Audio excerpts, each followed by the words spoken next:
Hi friends, ஒரு சிட்டுக்குருவி அழகாக ஒரு வீடு ஒன்று கட்டுது பாருங்களேன். அது முட்டை வைக்கிறதுக்காக எவ்வளோ அழகாக கட்டுது பாருங்கள்.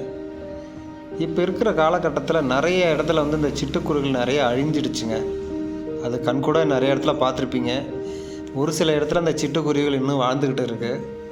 ஸோ அது தனக்குன்னு ஒரு இன உற்பத்தி செய்வதற்கு ஒரு வீடு அழகாக கட்டுது பாருங்களேன். ஆண் குருவியும் பெண் குருவியும். இதுதாங்க குடும்பம், இதுதாங்க வாழ்க்கை. ஒரு வாழ்க்கையில் ஆணும் பெண்ணும் கரெக்டாக இருக்கணுங்க. அதுதாங்க வாழ்க்கை. ஆணும் பெண்ணும் சரியாக இருந்தோம்னா அந்த வாழ்க்கை நேராக போகும். இல்லை அன்பேலன்ஸ் ஆகிடுச்சு அப்படின்னா அந்த வாழ்க்கையே இல்லைங்க.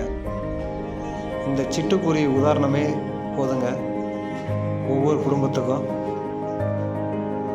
நம்ம சிட்டுக்குருவியோட இனத்தை காப்பாற்றணுங்க. ஏன்னா ரொம்ப இடத்துல நிறைய இடத்துல சிட்டுக்குருவி இனமே அழிஞ்சு போயிடுச்சு. இப்போ தான் ஒரு சில இடத்துல அந்த சிட்டுக்குருவிகள் இருக்குது. ஸோ அது உங்கள் வீட்டு சைடு அந்த மாதிரி இருந்துச்சு அப்படின்னா தீவனங்கள், அது மட்டும் இல்லாமல் அதுக்கு தேவையான தண்ணி அந்த மாதிரி வைங்க. மரம் செடி பக்கத்தில் இருந்துன்னா அங்கேயே ஒரு கூண்டு மாதிரி செஞ்சு வைக்கலாம். ஏன்னா அது முட்டை வைக்கிறதுக்காக. ஸோ இந்த மாதிரி நிறையா விஷயங்கள் பண்ணினீங்கன்னா இந்த சிட்டுக்குருவி இனத்தை நம்ம காப்பாற்ற முடியுங்க. சிட்டுக்குருவி அழிய ஆரம்பிச்சிடுச்சுனாவே மனித இனம் அழிய ஆரம்பிச்சிச்சுன்னு அர்த்தங்க. இதுதான் உண்மை.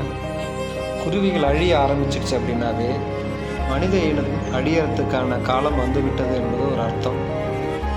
அது நிறைய பேர்த்துக்கு தெரிஞ்சிருக்கும்.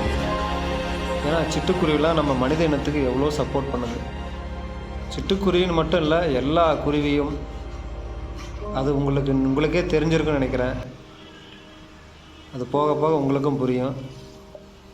நிறைய இடத்துல நீங்களும் கேள்விப்பட்டிருப்பீங்க, குருவிகள் இல்லைன்னா மனிதர்கள் இல்லை என்று.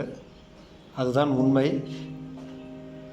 இந்த உண்மையை எல்லாரும் தெரியணும், உணரணும்.